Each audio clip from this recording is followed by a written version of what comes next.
L'échiquier international, soyez les bienvenus. Les Occidentaux montreraient-ils des signes de lassitude, voire d'énervement vis-à-vis de l'Ukraine, des aides militaires insistantes dont on ne verrait pas le bout, lesquelles rencontrent de plus en plus de critiques, notamment auprès des observateurs américains, avec un Zelensky qui agace notamment auprès des républicains et dont la stratégie sur le terrain se floute au fil du temps. Où en est la contre-offensive ukrainienne? Partout, sauf sur le champ de bataille, visiblement. La guerre en Ukraine ou l'opération spéciale russe, tout dépend où vous vous situez, suscite objectivement des interrogations. Plus encore, il y a du changement dans le narratif occidental au sujet de ce conflit. Jugez-en vous-même. Le pourtant très démocrate canard, le New York Times, si prompt à accompagner la politique étrangère de Joe Biden, vient de jeter un pavé dans la mare. Tout arrive lorsqu'un article évoque ce missile ayant touché la ville de Kostyantynivka, ayant fait 16 morts début septembre, dans l'est du pays, un missile qui était au fait non pas de l'armée russe comme l'assénaient les chancelleries occidentales et les fournées de journalistes en guise de renfort, mais plutôt un accident à mettre au crédit des militaires ukrainiens. Le visage à 180 degrés des médias occidentaux ne se limite pas à cet exemple. Le ministre britannique des Affaires étrangères James Cleverly s'est plaint dans une interview accordée au magazine House que soutenir l'Ukraine était difficile et douloureux. Néanmoins, les Britanniques continueraient à fournir une aide militaire. Ailleurs et sous d'autres longitudes, le Premier ministre polonais Mateusz Morawiecki, lui, il n'y va pas par quatre chemins et son propos se fait plus tranchant. Son pays, pourtant poids lourd de l'aide militaire en Ukraine, ne poursuivrait plus son soutien en guise d'armement. Le narratif occidental de la guerre en Ukraine serait-il en train de s'enrayer? Sans doute, des Américains, bientôt en débat présidentiel, notamment des démocrates, refusent de s'embarquer dans le bras de fer avec leurs rivaux républicains, avec la casserole ukrainienne dans leur bilan. Mais d'un autre côté, comment faire machine arrière? On fait le tri de la situation ukrainienne et surtout son rapport, le rapport du pays avec le monde occidental, avec notre invité du jour dans un instant.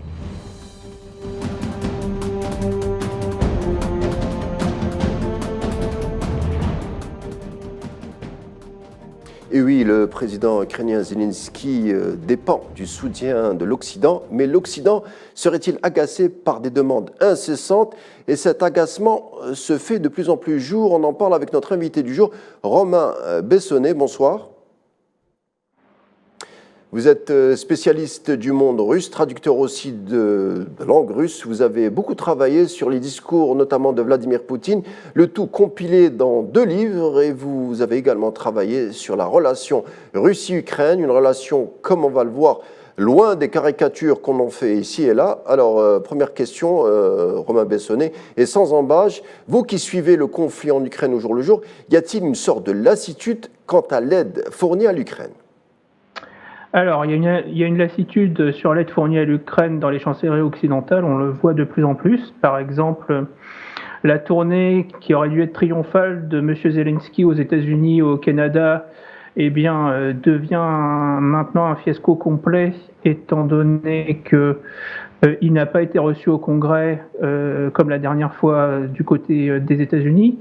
Et du côté canadien, on a depuis maintenant plus d'une semaine un scandale sur le fait qu'un ancien combattant de la division Waffen-SS Galicie avait été salué par le président du Parlement canadien pour faire plaisir à M. Zelensky. Donc quand on combat le narratif russe sur le caractère nazi du régime ukrainien et qu'on complimente un vétéran de la Waffen-SS, ça fait un peu tache dans le décor. Et donc effectivement, le Canada, qui était vraiment la pom-pom girl des Occidentaux en termes de soutien à l'Ukraine, on commence à voir dans les médias canadiens des gens qui commencent à dire que est-ce qu'on ne fait pas fausse route avec un soutien sans limite en termes de durée, de montant accordé à une Ukraine qui finalement n'est pas aussi blanche et pure qu'on croyait.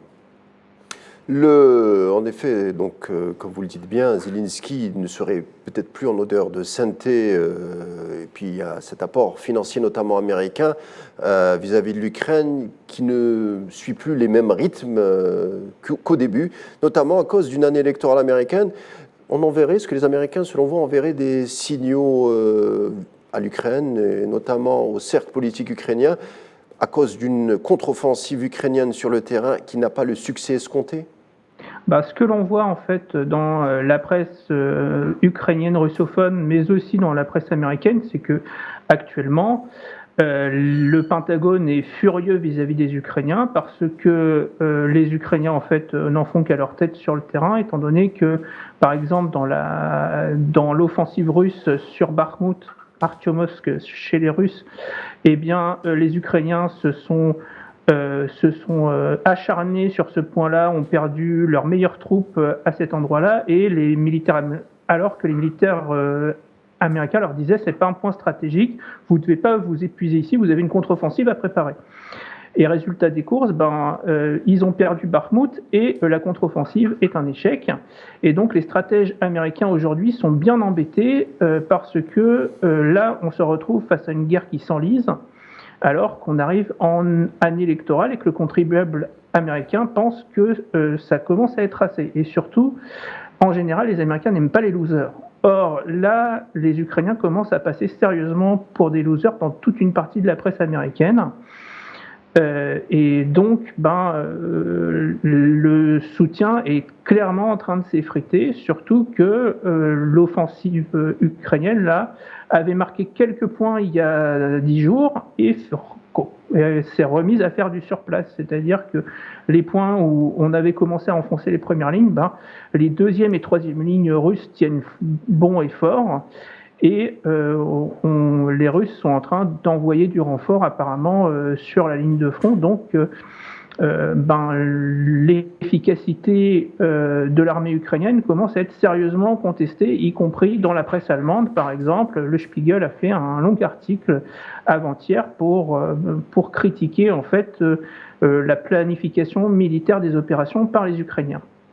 Il y a une information qui suscite débat, c'est par rapport aux pertes générales des hommes russes et ukrainiens. Depuis le début de l'offensive, on parle de 500 000 morts, 120 000 du côté russe et 70 000 du côté ukrainien. Ce sont les Américains qui diffusent cette information. Qu'est-ce que vous avez à nous dire par rapport à ces données ? Ces données, elles sont elles sont contestées et contestables, étant donné qu'aucun des deux belligérants ne publie officiellement leurs pertes. Donc, ce qu'on a, c'est des supputations à partir d'observations satellites. La seule chose que l'on peut voir, c'est que sur l'internet ukrainien, vous avez des centaines de vidéos de cimetières militaires qui sont à perte de vue avec des milliers de tombes de soldats, chose que l'on ne voit pas en Russie. On a des enterrements au coup par coup et au compte-gouttes. Donc, on a l'impression, quand on regarde les événements en couvrant la presse locale des deux pays, qu'on est sur des niveaux de pertes qui n'ont rien à voir de part et d'autre. Deuxièmement, quand on parle de pertes russes, il faut savoir que, par exemple, les pertes de Wagner ne sont pas considérées comme des pertes militaires par les Russes. Les pertes aussi des armées des deux républiques du Donbass avant leur intégration au sein de l'armée russe ne sont pas comptées comme des pertes militaires par les Russes non plus, ainsi que tous les volontaires cosaques et autres, pareil, ne sont pas comptés comme des pertes militaires du côté russe. Alors que du côté ukrainien, tout ce qui combat est intégré dans l'armée ukrainienne, donc effectivement, les niveaux de pertes ne sont pas du tout les mêmes chez chacun. Ouais, de part et d'autre. Et deuxièmement, il faut savoir qu'on a quand même une population, le rapport est de 1 à 4 entre les deux pays. Donc, quand vous avez 70 000 morts chez les Russes, c'est pas la même chose que 70 000 morts du côté ukrainien. Si on devait rapidement faire un bilan de cette fameuse opération spéciale russe en Ukraine, quel est votre sentiment ? Mon sentiment, c'est que c'est une opération qui n'aurait jamais dû avoir lieu, d'abord. Et pour cela, si les Ukrainiens avaient respecté les accords de Minsk et s'ils avaient négocié de bonne foi en 2015 un accord qu'ils auraient dû respecter, eh bien, on n'en serait pas arrivé là, première chose. Et deuxième chose, on est aussi face à une Russie qui craint pour sa sécurité, étant donné que l'OTAN se rapprochait jusqu'alors de ses frontières. Donc, effectivement, on a tout fait du côté occidental pour provoquer cette guerre. Pensant que la Russie, en fait, serait mise à genoux par les sanctions économiques, et ce n'est pas le cas. Aujourd'hui, la Russie est en train d'avoir une industrie militaire qui lui permet de tenir la guerre sur une longue distance, et les Occidentaux sont encore pas sûrs s'ils doivent augmenter les paris ou bien si on doit aller vers une solution négociée, parce que effectivement l'impact économique dans un Occident dans lequel il y a plein de problèmes par ailleurs, notamment de vieillissement démographique et d'inflation, eh bien, est-ce qu'on doit aller vers la transformation d'une partie de notre économie en économie de guerre, ce qu'ont fait les Russes déjà depuis au moins un an.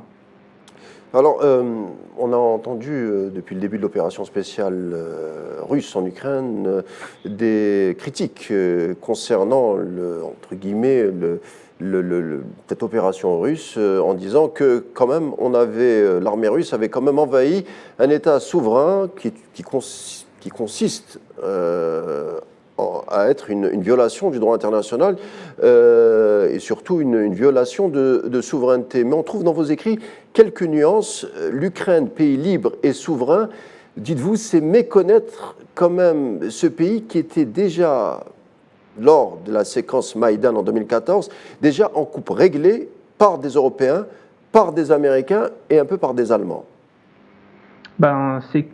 Il est clair que le régime post-coup d'État de Maïdan, parce que je ne sais pas comment appeler autrement ça, post-coup d'État de Maïdan est un régime avec un système de néocolonialisme étranger. D'ailleurs, que les peuples d'Afrique et les Algériens en particulier devraient regarder, parce que c'est une façon, je dirais, nouvelle de coloniser un pays, étant donné qu'on dit vous ne savez pas lutter contre la corruption, donc on va prendre les rênes de votre pays, on va vous démocratiser et vous décorruptionner. Enfin, on va supprimer la corruption parce que nous, on est meilleurs et plus vertueux que vous. Donc, par exemple, vous avez eu la ministre des Finances pendant 3 ans en Ukraine, de 2015 à 2018, qui était une citoyenne américaine, Madame Yaresko. Et vous avez actuellement encore dans toutes les entreprises publiques ukrainiennes un conseil de surveillance dont la majorité est composée de citoyens étrangers de pays du G7. Vous avez le système judiciaire ukrainien dont les juges sont nommés après un accord de ce qu'on appelle le Conseil des experts internationaux, qui sont donc des personnes qui sont mandatées par la Banque mondiale, la Commission européenne et l'OMC. Donc, c'est un système de néocolonialisme dans lequel les Occidentaux en fait ont pris toutes les positions clés au sein de l'État ukrainien, et donc en fait dire que l'Ukraine est un pays souverain, c'est quand même faire un abus de langage actuellement. On a tout colonialisme, et vous le savez très bien, est basé sur les bons sentiments. Celui-ci n'échappe pas à la règle. On le sait ici, l'Ukraine est un pays quand même composite, coupé non pas de 2, mais peut-être de 5 grandes parties, mais on a observé un segment particulier, ce segment qui évoque des ultranationalistes, voire des néo-nazis autour de Zelensky. Alors, ce cercle ou cette strate politique de néo-nazis, c'est un mythe ou c'est un fantasme ou c'est une réalité ? Alors, la réalité, c'est qu'ils ne sont pas autour de Zelensky, ils sont enquistés dans certaines structures de pouvoir. C'est-à-dire que c'est une chose d'avoir des partis néo-nazis qui pèsent 2% de l'électorat dans un pays désarmé, voilà. Et c'est une autre chose quand ces 2% ont des armes, ont des unités militaires qu'ils contrôlent complètement. C'est le cas du régiment Azov, par exemple, mais d'autres bataillons, le bataillon Haïdar aussi. Et donc, il y a eu au sein de l'État ukrainien une frange néo-nazie qui fait pression sur le pouvoir, qui a fait pression par exemple pour que les accords de Minsk ne soient pas appliqués. Ils ont menacé le président Zelensky à plusieurs reprises,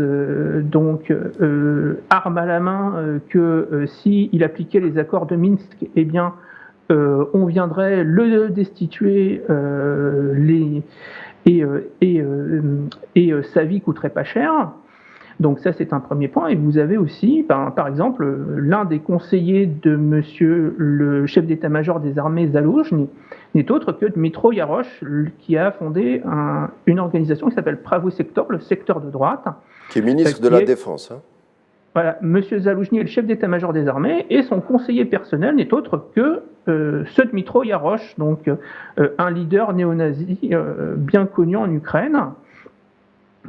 Et vous avez comme ça, dans beaucoup de structures du pouvoir ukrainien, des gens qui sont ouvertement des militants néo-nazis. De plus, le pays passe son temps, depuis le coup d'État de Maïdan, à réhabiliter les gens qui ont combattu aux côtés de l'Allemagne hitlérienne pendant la Seconde Guerre mondiale. Vous avez eu par exemple un stade Roman Shouchevitch qui a été donc inauguré dans la ville de Ternopol en Ukraine. Eh bien, c'est comme si vous aviez à Paris un stade de Joseph Darnan par exemple, qui était le chef de la milice en France pendant la guerre. Je pense que on serait très ému. Ça n'a ému aucun pays occidentaux quand les Ukrainiens ont fait ça.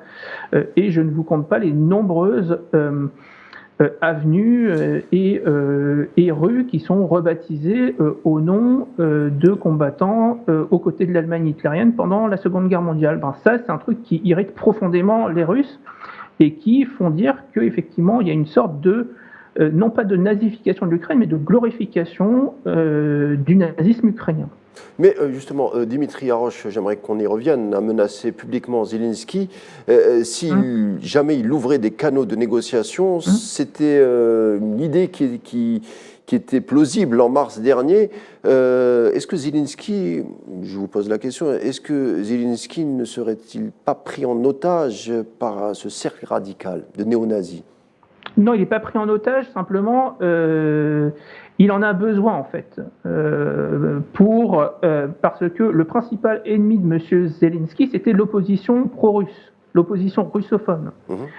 Et pour combattre cette opposition russophone, qui était la vraie menace pour son pouvoir, parce que en cas d'élection, on savait à la veille de la guerre que M.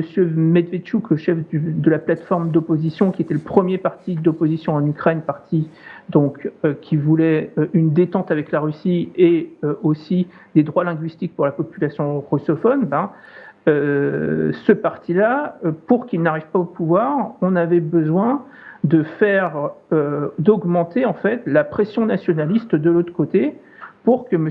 Zelensky reste une figure un peu centriste dans la politique ukrainienne. Alors maintenant, la question est réglée, étant donné que le parti d'opposition, plateforme d'opposition, a été dans la très démocratique Ukraine interdit, ainsi que 16 partis. Donc la question est réglée, mais les nationalistes restent enquistés dans le pouvoir parce qu'on en a besoin, ne serait-ce que pour terroriser les appelés ukrainiens qui n'ont pas envie d'aller se battre. Et ça, on peut le constater de façon très facile. Il suffit de voir le nombre de déserteurs, par exemple, qui se cachent dans la campagne ukrainienne. C'est très simple. Vous allez actuellement dans une ville en Ukraine, vous avez très peu d'hommes dans les rues parce qu'ils se cachent, ils échappent à la conscription. Vous avez la presse locale ukrainienne est remplie de faits divers sur des jeunes hommes qui se déguisent en femmes pour ne pas aller au service militaire et de gens qui resquillent en se faisant faire des faux, par exemple, des faux certificats médicaux pour ne pas se faire mobiliser. Eh bien, les néo-nazis aussi, ils ont pour chasse de terrifier ces gens-là et de leur dire, écoutez, vous irez à la guerre même si vous ne voulez pas, parce que si vous ne voulez pas, nous, on va s'occuper de vous. Vous avez notamment beaucoup travaillé sur Poutine et ses discours. Vous nous remontez lors de sa première année de mandat où il a publié sa vision politique. C'est oublié maintenant, mais je le rappelle ici, il avait dès ce moment-là diffusé ou étayé sa vision politique, la vision politique étrangère russe.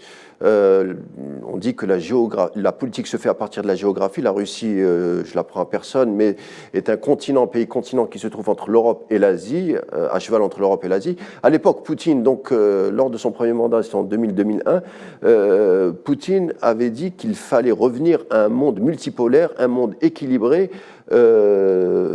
pour éviter peut-être le sort belliqueux du monde. Mais cette feuille de route n'a pas été acceptée par les Occidentaux. Elle a été acceptée dans un premier temps, mais ensuite, on a étayé la thèse comme quoi Poutine était pris en otage par des anciens du KGB, et c'est là où on nous a vendu un Poutine un peu plus belliqueux. Mais au fond, j'en viens à ma question, d'où vient cette mésentente entre Poutine et l'Occident ? Cette mésentente, elle vient du fait que l'Occident n'a jamais voulu considérer les Russes comme des égaux, fondamentalement. En fait, Poutine a voulu donner sa chance à l'Occident en lui proposant un partenariat d'égal à égal. Et ce partenariat a été refusé du côté occidental. La réponse a été, par exemple, la mise en place du bouclier antimissile dès les années 2001-2002, qui a été un chiffon rouge en fait mis devant les Russes et une humiliation côté russe. Donc, on a eu une sorte de malentendu. Les Russes pensant qu'ils étaient les égaux des Occidentaux et qu'il n'y avait ni gagnant ni perdant dans la fin de la guerre froide.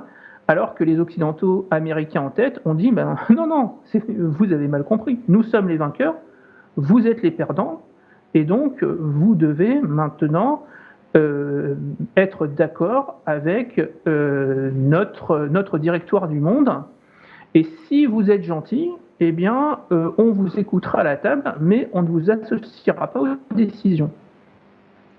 Et je pense que c'est là qu'est le grand conflit, en fait, l'origine du conflit qu'il y a entre l'Occident et la Russie, conflit qui est ouvert depuis 2007. Et le discours de Munich, où Poutine a mis les cartes sur table et a dit aux Occidentaux, voilà ce que nous, les Russes, on vous reproche. Et voilà maintenant la balle est dans votre camp, soit vous prenez en compte nos intérêts, soit nous allons aller vers un affrontement. La guerre en Ukraine, et en guise de conclusion, ça sera ma dernière question, la guerre en Ukraine, vous dites que les Occidentaux se sont mis une balle dans le pied en provoquant, malgré eux, une accélération de la dédollarisation du monde. Est-ce que vous pouvez expliquer ? C'est très simple. Jusqu'à la guerre en Ukraine, jusqu'au mois de mars 2022, l'ensemble du monde, y compris la très communiste Chine ou le très communiste Vietnam, plaçait ses excédents financiers dans les pays occidentaux, en pensant que c'était la parole en fait du système financier occidental était en béton armé. Et que donc, placer ses actifs en dollars ou en euros était le meilleur moyen pour éviter qu'ils perdent en pouvoir d'achat. Et les sanctions, en fait, le gel des avoirs de la Banque centrale russe, donc aux États-Unis et dans l'Union européenne surtout, a été très bien compris dans la plupart des capitales du monde comme si vous placez votre argent chez les Européens ou chez les Américains, vous mettez votre politique étrangère sous un droit de veto de ces pays. Et donc, la zone dollar, la zone dollar beaucoup, sont devenues en fait des zones toxiques. Et on l'a vu par exemple, les monarchies du Golfe et particulièrement l'Arabie Saoudite a liquidé massivement ses avoirs en euros et ses avoirs en zone euro. Et on le voit aussi par la chute vertigineuse du poids de l'euro dans les paiements internationaux et la chute relative du poids du dollar dans ces mêmes paiements internationaux. L'euro est en train d'être substitué petit à petit par le yuan, le dirham des Émirats arabes unis et tout un tas d'autres petites monnaies entre guillemets. Et c'est allé jusqu'au point où, pour éviter d'avoir des sanctions, l'Égypte du maréchal al-Sisi a décidé d'émettre des obligations en yuan pour acheter ces cargos de blé dans cette monnaie pour éviter les sanctions américaines. Et d'ailleurs, les yuans lui ont été prêtés en partie par la Chine et en partie par l'Arabie Saoudite grâce à son contrat pétrolier qu'il a fait en yuan avec la Chine. Malheureusement, Romain Bessonnet, nous arrivons à la fin de notre rendez-vous. Voilà. Merci d'avoir été des nôtres et merci pour tous vos éclaircissements. C'était l'Échiquier International, magazine à retrouver tous les jours à 19h25. Donc prochain rendez-vous, je vous dis à demain. D'ici là, portez-vous bien.